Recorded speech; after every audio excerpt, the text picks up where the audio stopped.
In the arena tonight, he's a Chicago-based rapper, songwriter, producer, and educator. He first gained recognition as a college student in Madison, Wisconsin's first wave hip-hop scholarship program, where he honed his skills and developed his artistry. His music has since reached wide audiences, featuring collaborations with artists like Mick Jenkins, Shawnee Dez, Saba, and Mother Nature, and performances at historic venues like the Apollo Theater in New York. But beyond his music, he has worked in various capacities within the industry, including interning at Hot 97 and teaching high school students how to write poetry and songs. His work is known for critiquing societal issues while envisioning new possibilities for the future. And in his latest EP, Soft and Tender, he explores the intersection of fatherhood and blackness, creating space for meaningful dialogue and reflection. The song has inspired the Soft and Tender interview series, which airs right here on Can TV Monday nights at 7:30 p.m. With his artistry and advocacy, this breathtakingly talented man continues to make important contributions to the world of hip-hop and beyond. Joining me in the arena right now, the one and only Rich Robbins. Welcome, brother. Thank you, sir. Thank you for having me. It's a pleasure to have you here. We'll talk about this, or maybe we won't have time because I think there's a lot to cover. But you are one of those folks, you meet someone for the first time, and my first introduction to you was through your work, and I think I saw you in performance on the YouTube. Yeah. And I was like, this guy has an anointing on his life. And I mean that, like, the way you work the audience, the message behind the music, the song under the music, but the talent, the artistry. And then I learned all the rest, which ultimately became, we must have, as you are expanding the Soft and Tender brand, we must have that be a part of here. So thank you for that. But before we go further, let's begin at the beginning. When and where were you born, sir? I was born in Oak Park, Illinois, in 1993. And 93. In 90s baby. 90s baby. I rep 90s hard. Yes. Okay. Good yes. for you. Good for you. And but I wasn't. Being from Oak Park, I've always kind of struggled with like where I'm from, and that's because we moved around a lot when I was a kid. And so I was born in Oak Park, but when I was 3 years old, we moved to Philadelphia. We moved around a lot in various neighborhoods in Philly. Started in West Philly, then moved to an area called Chestnut Hill, and then a suburb called Abington. And then when I was 14, we moved back to Oak Park. I went to high school in Oak Park, then went to Madison for college, and now I live in Chicago proper, and I have for the last 7 years or so. So it's been kind of a journey in terms of where you from kind of thing. I never really had a stable home in terms of one location. Okay. Family has always been that stable home, and wherever they are, that's where home is. So that's a great segue into my next question. Let's talk about what I would imagine is chief among that stability. Tell me about the man, and we'll talk more about the man later, but tell me a bit right now about the man and woman who created you. Yes. Look at that face. Yeah, so I know, my parents, they're incredibly strong people.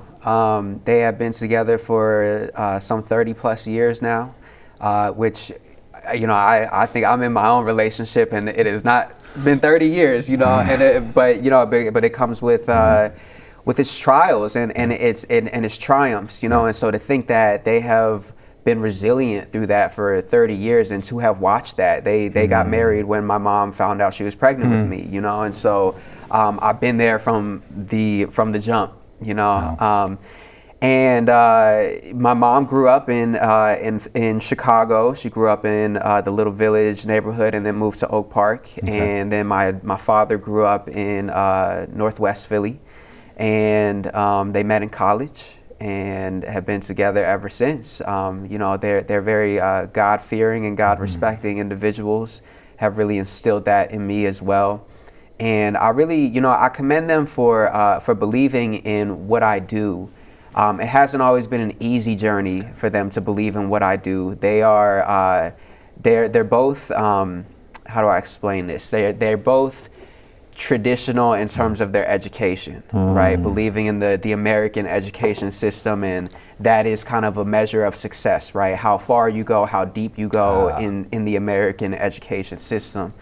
When I went to college and graduated college, and even a little bit in high school, when I started dabbling in poetry, and then wanted to make poetry a career, and then wanted to become a musician and a rapper, you know, these two. There was some friction. There was some friction, to say the least. You know, I was at the time, actually, I was playing sports. I was playing football my freshman year. So you were doing the American dream. You know, I was doing it. I was doing it. You know, especially, you know, coming from these neighborhoods where there's not a lot of successful. Not a lot of successful stories from the neighborhoods that they grew up in. You know, they both, in some ways, I think are anomalies from the neighborhoods that they come from. You know, which means you got the pressure of that being an outlier as well. Right. You know, and following in those footsteps in a sense. You know, they never were like, you have to do this or you have to. But college was expected. You know what I'm saying? Yeah. All A's on my report card was expected, especially as a minority. You know, in these environments, I was oftentimes the only black honors student in my classes, or my mother is Mexican American, my father is black. So and you consider yourself biracial? Okay. Yeah. Because you just said as a black. Yeah. So it's funny, we're instinct. So. Yeah, okay. So I guess that's another conversation, right? Of how I've kind of presented myself or have kind of grown up. You know, I think I've kind of found this balance of how other people perceive me versus how I perceive myself. You know, and so it's definitely easier to just be like, I'm a black. You know. Yeah. And in America, sometimes they don't give us a choice. Well, and they don't give you the patience to be anything else but what they see you as. Okay. You know, and so, you know, growing up, just being a brown person of color, you know, sitting in these classrooms, and oftentimes the only one. Yeah. There was a lot of pressure. There was a lot of societal pressure, peer pressure, but then going back home, the expectation was, if you can put 100% effort in what you're doing, why aren't you doing that? You know, and so, you know, there were times where it'd be like I come home and I have a B and I all A's, and they'd be like, what's up with the B? And I'm like, what? Like, I'm doing what I can, you know. Yeah. But growing, you know, as I got older, I really do appreciate the idea of exerting 100% effort in what you are doing, right? I don't have an excuse not to, right? And looking at my parents and their success stories. I want to do that, and I think that they have laid the foundation for me to do that, and it be my choice of how I do it, you know. And so now they bought into what I do, you know. What was the turning point? I have these conversations with a lot of folks, and sometimes it's, you know, they have an evolution of thinking. And then other times is when they see success, they can breathe a little bit and go, okay, he or she can make this work. What was it for your parents? I like the how you phrased it. It's they have an evolution of their own mindsets for sure. Sure. I think some of that is how myself and my siblings in a sense have challenged that evolution a little bit, you know. At some point you just don't have a choice, but like, if you're going to continue loving your child, you got to embrace their own evolution, right? And that naturally evolves how you see things, right? But I think the turning point, at least for maybe it was different for both of them, but I do remember my mom coming to a show. They both saw me live. And that's what I think changed their mindset. And they both saw me live separately. Oh, wow. And so I remember I don't remember when it was or what show it was, but my mom texted me afterwards and was like, this is what you're meant to be doing.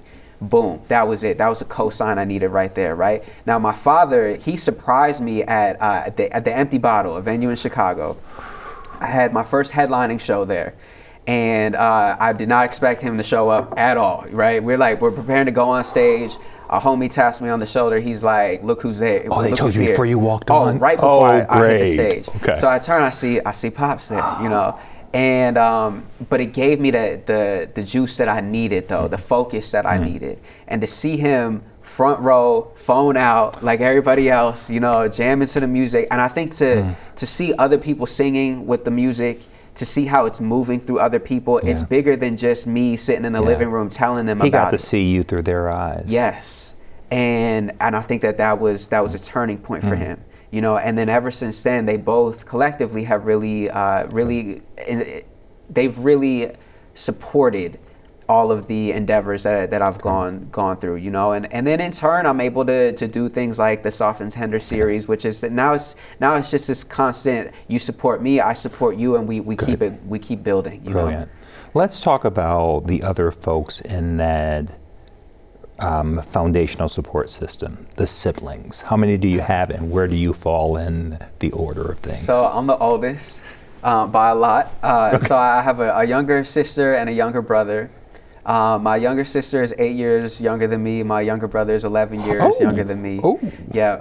And so I kind of joke that I'm like the third parent, you know. And there's like a part of me that's envious a little bit, because they got to grow up with each other, and they also grew up in a different time and in different environment than I grew up. You know, I grew up with two parents who were trying to graduate from college. They were very young. They were on the come up. They were on the come up for sure. Yeah. You know, broke college students when they had me, you know, and they were more established in their careers when they had my younger siblings. And so I watched them, and they're like best friends, you know, and I love that. I love that so much for them, you know. And I love my role that I play in their life. I wouldn't want it any other way. But both can peacefully coexist. Absolutely. And you know what's funny is, like, we've had to kind of reinvent our relationship now that they're adults now, you know. Oh, wow. So my brother is 19, my sister is 22, and so I've had to kind of revisit how I approach, you know, guidance, advice, even just hanging out. Yeah. You know, I've got a condo; they could just come over when they want, you know, and it's beautiful, and so, you know, conversations have changed, and it's talk about evolution. It's been really great to evolve with them, you know, and to grow up with them in a sense, watch them grow up. But they've also watched me grow up. You know, they knew me before the music, before poetry, before any of that. I was just their older brother. You know, I'm not Rich Robbins to them. Right. You know, I will also say though, they are some of my biggest supporters. You know, like, especially my sister. Like, she is front row at every show that she can go to, singing every single word, and even like new music that I'm like, I don't even know you took the time to learn this. You know, like, you're an adult now, and you're still rocking with me. That I don't care how many people are in the audience. You know, like, it could just be me and my sister rocking, and I'm satisfied with it. I'm content with it. You know. This is why I already know that you're going to be a great interview. You are a great interviewer. Your show is going to be amazing, because as I lay out the questions, you are already, before I even get to, like, which is, you'll realize it's like sitting here in this chair, this privilege that we both have, because you are hosting a program as well, but to connect with other people is such a privilege. And when I can sit here and see you, but see myself through your audience, see themselves through you, and we can just kind of luxuriate on this incredible journey. It's so powerful right now. So I just wanted to mark that moment. And let's talk about college. That is where you participated in the First Wave Hip Hop Scholarship Program. Yes. Where was that? First year, second year? Where was that in your matriculation? Yeah, so shout out First Wave, first of all. It is an incredible and groundbreaking program that they have in Madison, Wisconsin, of all places. How about that? Right.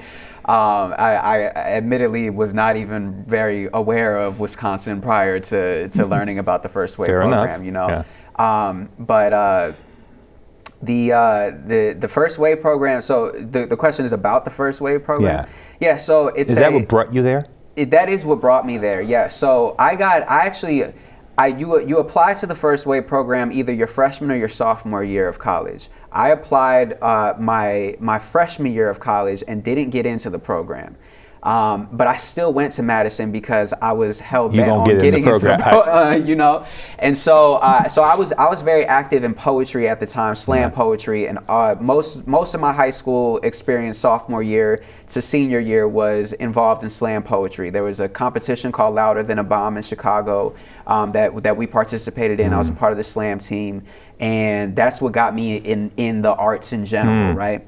And so after high school, I was like, I want to continue poetry and writing, but I don't know how to do that. Well, there was somebody from the spoken word program at OPRF that went to the First Wave program, and he would come back and talk about it. So I'm like, okay, let me apply. Don't get in my freshman year. I still go to the school because I'm like, I'm going to show them what they missed. And ended up competing in a lot of their on-campus competitions, right? I remember they had a competition called Cup Seat. It's a collegiate slam. And they had tryouts for auditions for it, right? And so everybody that got on the team was a first waiver except for me, and I declined it. I was like, I'm good. I just want to let y'all know. Let me be clear. I'm here. I'm doing the work with therapy, but I do appreciate the petty. I do appreciate. I'll show you, but now I don't want you right now. I had to one time. Right. Just once. I was like, I was a little busy. I can't do it. So I like that. But I think what that did though was it just showed initiative, from my part, and it showed this resiliency, that going back to my parents, that I think I got that from them, that even if I get turned down, there are other ways to get on people's radar in the way that you deserve to be, and so sophomore year I apply, I get into the program, and then the rest is history, and that program really showed me how to be an artist on and off the stage, and how to be intentional with everything that you do. And so I, not even just from my parents about putting in 100% effort, but then I got involved in these programs that really fostered my artistry and showed me like effort is so important. Authenticity is so important, and that comes with learning who you are and coming to terms with who you are and the conflict within you and everything, But I've been really fortunate. And I was talking to my dad recently actually about the difference between being lucky and being fortunate.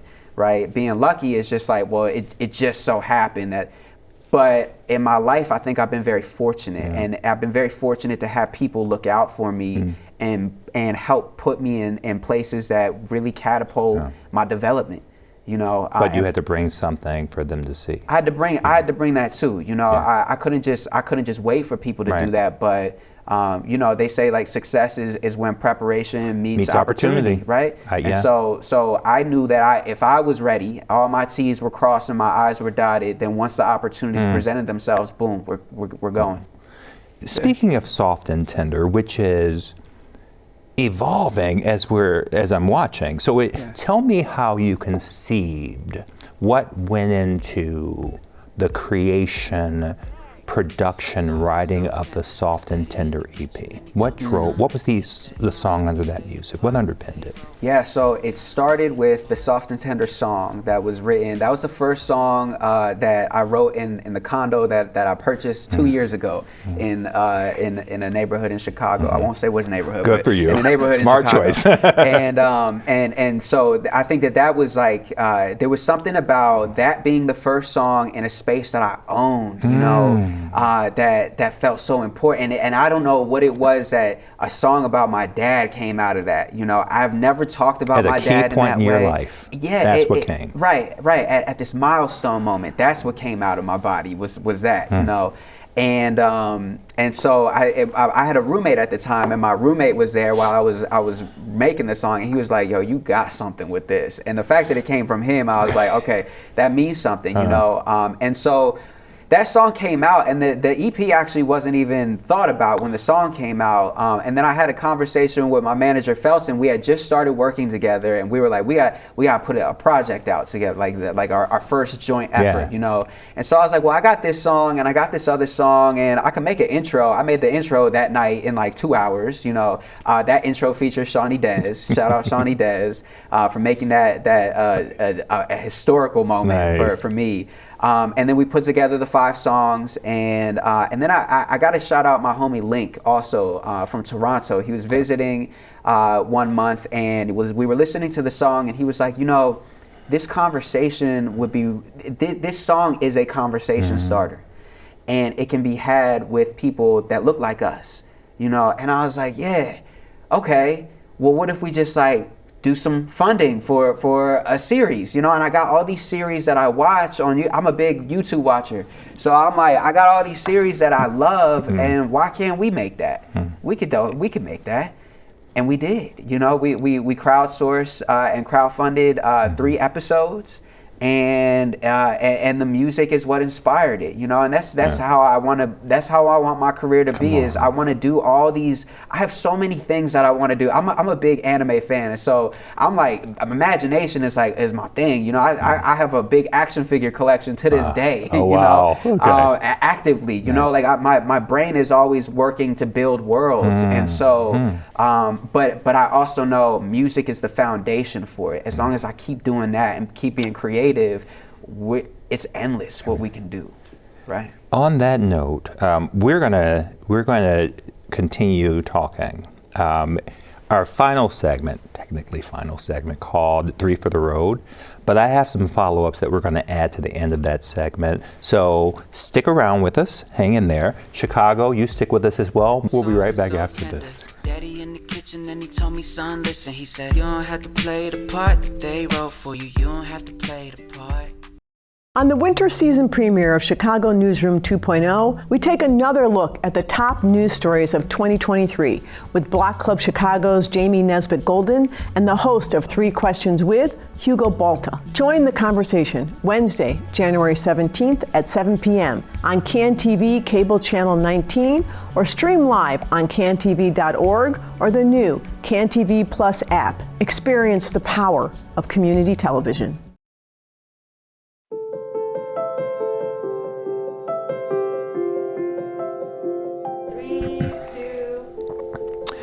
Rapper, songwriter, artist, television host, Rich Robbins. We are going to do our final segment called 3 for the Road. I think you're going to be okay, but let me just say this. We've had incredible guests on here, people well known and well worth knowing. And somehow these questions have tripped up people. So I just want to, not a caution, but just let's take our time. Let's take care. You ready? I'm ready. Question number 1. If you could have dinner with any person, living or deceased, who would you choose and why? I would have dinner with Andre 3000. Wow. Very much alive, but Yes.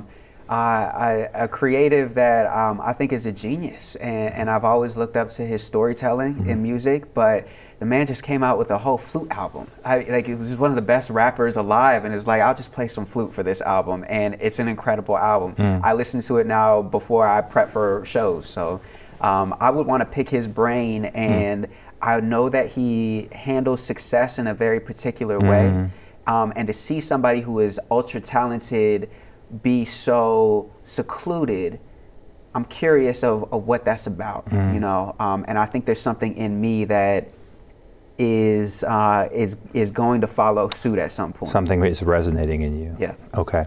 Great first answer. Question number 2. Do you have any regrets? Oh, I see why these trip people up.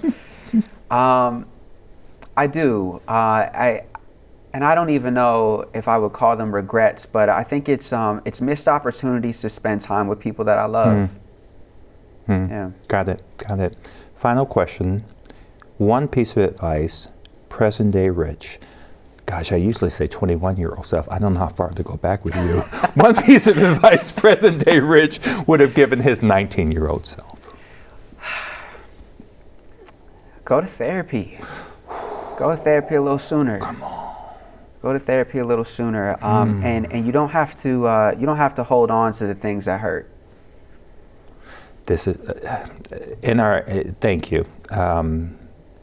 As someone who is in therapy, and every opportunity I get on this privilege here to demystify, to to brown people, specifically black and brown people, and say, I am a firm believer, and I will say it loud and proud in a way I wouldn't have 10 years ago. Try therapy and Jesus. You can, but trust me, we don't have to be prisoners of trauma that was inflicted upon us. Some self-inflicted, but most of it inflicted upon us. So thank you for saying that out loud. What do you hope to accomplish with this fantastic, and I have seen Chicago, the first 3 episodes of Soft and Tender, and you really are, I said this at the beginning of the show, I think there's an anointing on you. This is not, it can be great, it can be wonderful, but this is not easy to do. And the level of conversation and discourse you had with the gentlemen who have been on your show is powerful. So let me just witness that publicly. What do you hope to accomplish? What do you want the viewer to get from the Soft and Tender television conversation series? Yeah, I want them to see how normal our stories are. I want them to find themselves in the stories that are told, and I want them to see how universally impactful and moving Black fatherhood is. I think we have these very confined stories in our head and confined boundaries in our head of what Black fathers can do and what they are and how they're able to love. And I want to show them that it's actually limitless, you know, and no matter what your story is, there is somebody else out there that shares a commonality with you, you know, and so I want people to come and find common ground with the men that are on set with us. I'm going to ask you a final 2-parter. The first part is, biggest lesson you learned, greatest lesson you learned from your father. And part 2 is, if I were to ask your father the same question about the lesson he's learned from you, what his answer would be. Wow, I would love to be in the room when you ask that question. Biggest lesson I've learned from my father is forgiveness, if that can be a lesson, you know. Some of us have not learned yet, so absolutely. Look, I've watched that man forgive a lot of people, including myself, you know, and I've watched him ask for forgiveness. I think that's really the powerful part, right? Is not even just like, oh, I forgive you for wronging me, but admitting that I wronged you, son or daughter or wife, you know. That's the power. He's a strong guy, you know, and he doesn't have to do that. You know, I've said this before, but he could be a brute about things if he wanted to, you know, and in the moments that maybe he indulges in that, he is able to pull back and admit the wrong, you know, and so to watch the man that raised me do that, it has taught me how to stop, pause my pride, and say sorry. My goodness. You know. Turn it around now. Your father's answering the question about you. Dad, what have you And then I'll bring him on and run the tape for him and go, do you agree? I know, but let's begin. I know. Okay, Dad, what have you learned from me? I think that he's learned, what I would hope that he's learned is that, you know, taking a chance on yourself pays off. You know, and following your dream pays off. I think that he's given me a life where I'm able to maneuver through that, you know, and I've taken it, you know, I've taken that opportunity. And so I hope that he's learned that that passion is really a key to happiness. Wow. Rich Robbins, brother, my friend, talented soul you are. It's a pleasure to know you. I'm so glad our paths have crossed. Thank you. So thank you. And thank you, Chicago and beyond, for joining me in the arena, joining us in the arena tonight. Let me leave you with a final thought for the road, courtesy of author Patrick Rothfuss. Words are pale shadows of forgotten names. As names have power, words have power. Words can light fires in the minds of men and women. Words can wring tears from the hardest hearts. Until next time, take good care of you and each other. Good night. Great interview, my friend. It was a pleasure talking to you. Bless. Likewise. Absolute pleasure.